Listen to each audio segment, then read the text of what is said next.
回国真的就是机会是加拿大的几10倍多。我害怕国内的白幼瘦审美伤害到你。我也很害怕，我很害怕回来根本接不到戏，以及我的形象就是很会被排斥。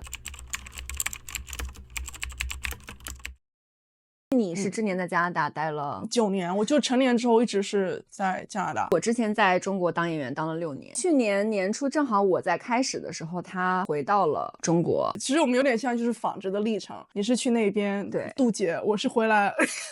我从去年开始试镜，试了1整年的镜，大概一共才试了20个，中了 book 了1个。他在加拿大那边也比较难，我甚至听过演员他可能6年才 book 了1个活，回国真的就是机会是加拿大的几10倍多。我可能2个月接的活就是我在加拿大6年。10年，那没有，就相当于那边1年半。我觉得这是一句大实话，在中国2个月能干完的事，在加拿大的1年才能干完。可是你回国的时候，因为我是那种比较悲观的人，我害怕国内的白幼瘦审美伤害到你。我也很害怕，我很害怕回来根本接不到戏，以及我的形象就是很会被排斥。结果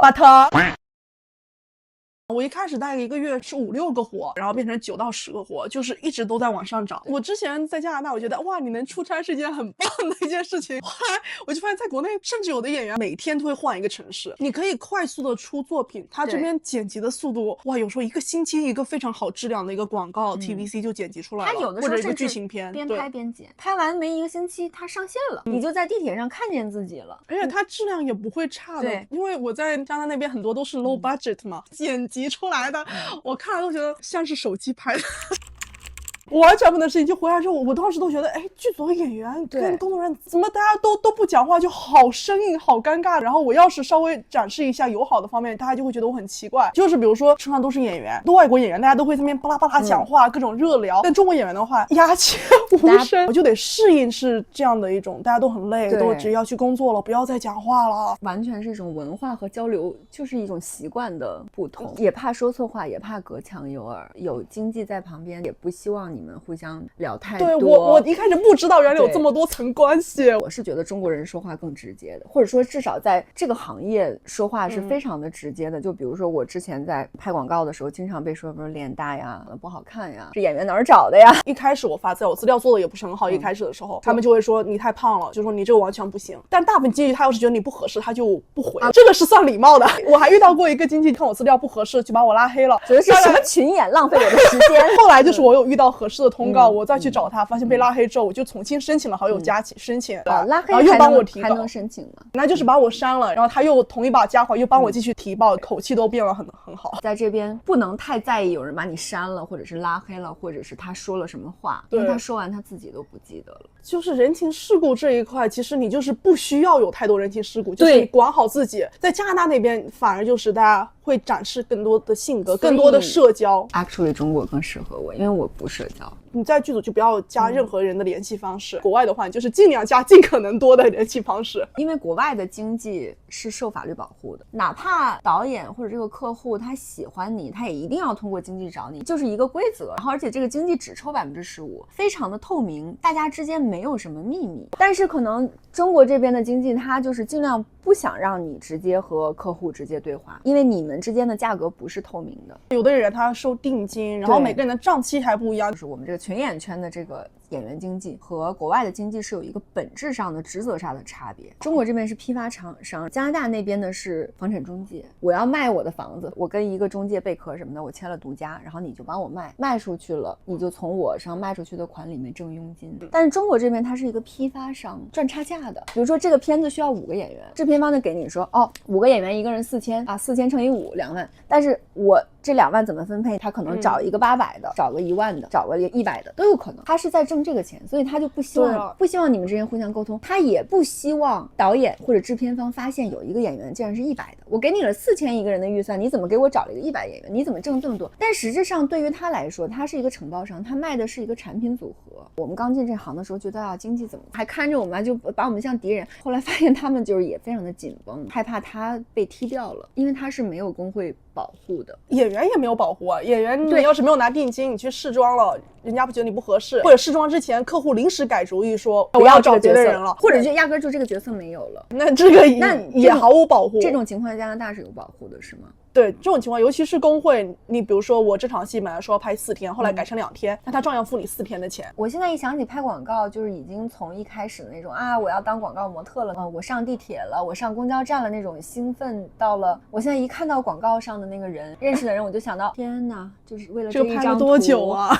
笑了5个小时，拍了11、2个小时，然后或者这妆不对改半天，结果最后 P 的妈都不认识。我之前有拍过，就是人家弄我头发弄了好久好久，最后出来的话是2秒。跟我拍那个男演员调了他表演状态衣服好久好久，但是他都没有录正脸，甚至只有1秒钟，你都看不出来这是他。他就是一个螺丝钉，所以我到后来觉得可能就是对这个生意就有点没有新鲜感。你在这边拍这么多年，我以前没有概念，现在拍2个月，我知道这工作量以及出作品的速度之后，我能意识到你这边哪怕你只拍了1年，你要是说你腻了，我都能理解。就是我刚到加拿大的时候，真的就是感觉到这些片场经验对于加拿大人来说太宝贵了，他们真的就是没有。在片场真的有时候他会帮你就是跳跃式的成长。我之前就是我每个星期都会上1、2节表演课，我包括我这样的习惯持续了7年。你在表演课可能要花很长时间才悟出来，但是片场嘣，你一下就知道了。我发现在加拿大很多人他们也没有想到外面的世界其实机会那么多。他没想到吗？我在里面生活的时候是不会想到，包括我周边的人。我现在如果拿这些作品带回加拿大的话，他们都说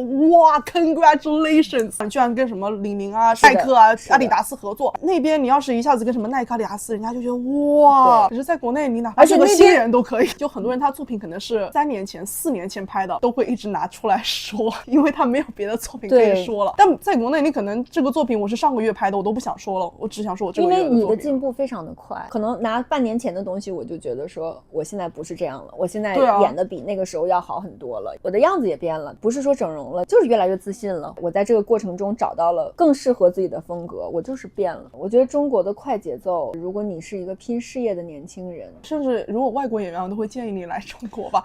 外国演员你当个群演你都钱很多。总之我在这边有上海认识的一些外国演员，演技非常一般。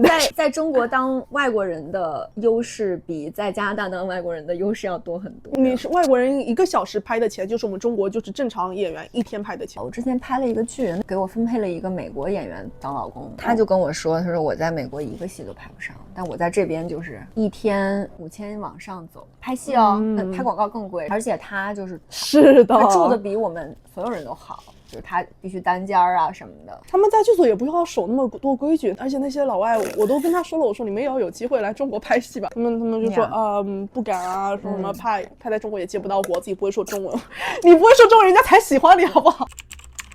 国外的话，如果是24小时之内就要的实习，这个已经算是 super rush audition。这边就是我实习发给你，我不管你在干嘛，你最好10分钟、20分钟就发回来给我了。你要是发晚了，我们已经定人了，我们已经交上去了，很快就在催你了。我觉得我去加拿大以后，到现在还没有适应别人不回我，就是没有很快回我微信、短信。但是在中国这边，真的就24小时都有人回你。这里好喜欢打电话。我当时在上健身课，好不好？给我打了7个电话。后来我说回来，他说老师你可终于接我电话。我说我不才20分钟、30分钟没接。他这边对人的期待就是24小时 on call。你基本上加拿大那边如果是工作的话，那一般是24到48小时之内回复。但这边的话，你最好10分钟里面给我回复。对，你10分钟没回，我就要报警了。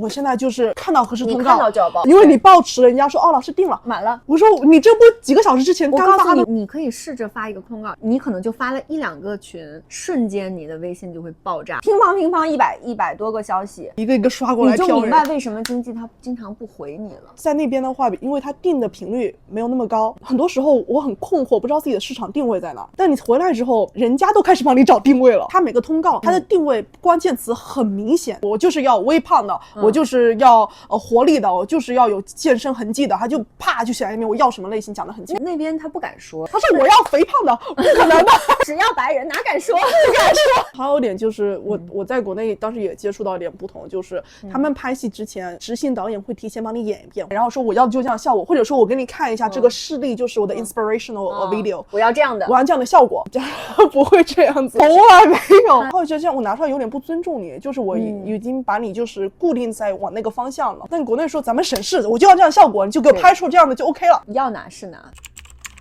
我觉得如果再让我回去的话，我之前花了好多时间，我非常痛苦自己的口音，包括我花了很多钱去上1对1的口音课。你现在不会了？我觉得我再回去，我就承认我的中国口音吧。他如果给我一个角色，里面有很多英文的台词儿，我不仅要用中国口音说，还用满重的中国口音说，因为我要给你看到这个角色有一种别的可能，不然我跟那些我是比不了的，我拿什么跟人家比呢？找不到特色的话，我跟人家挤这个赛道就是在浪费我时间呀。我觉得我现在都说不出来什么，因为我已经2年，我感觉我已经2年没有演戏了。可是你有上课呀，在加拿大很流行，就是上课，然后你要 hone your craft。但是回国就是 hone 什么 craft， 我每一天都在 hone 我的 craft， 你每天都在拍戏，因为我在做自己。哪怕你现在就说我要回国，我觉得你可以马上接到。我包括这几天看通告都刷到好几个，他说要35岁什么高级妈妈，或者是说35岁什么旅行家、导演，我觉得你都可以上。我之前回来的时候，我以为他只会要，比如说20到25岁，发现他们要的年纪很广。你知道谁最忙吗？接活的那些老年人、退休的一些爷爷奶奶，他们真的是比我忙多了，上午拍一个，下午拍一个。对，因为老年人还少，而且还轻松，尊老爱幼。我之前遇到过有一个老人，他头发花白，他说上海头发花白的老太太20个，你就在我们20个人挑，就是你爱要不要，你不要我好几个别的组等着我确认。而且很多人他也不需要那个太多演技，因为可能他只要你那个形象，头发花白，杯子端过去笑一下 ，OK， 这就合家欢。所以确实是就是这些活儿还能干，你想干，觉得想回来我都在那儿，无缝就干。